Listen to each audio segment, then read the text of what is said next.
Hi நண்பர்களே. ஒரு காடில் ஒரு கொடூரமான சிங்கம் எல்லா விலங்குகளையும் பயமுறுத்தியது.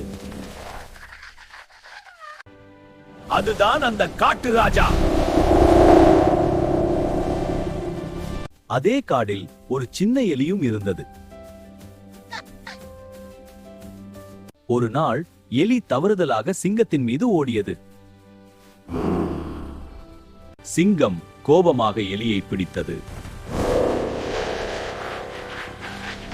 எலி பயந்து, என்னை விடுங்கள், ஒரு நாள் நான் உதவுவேன் என்றது. சிங்கம் சிரித்தாலும் அதை விட்டுவிட்டது. ஒரு நாள் சிங்கம் வேட்டையாடியின் வலையில் சிக்கியது.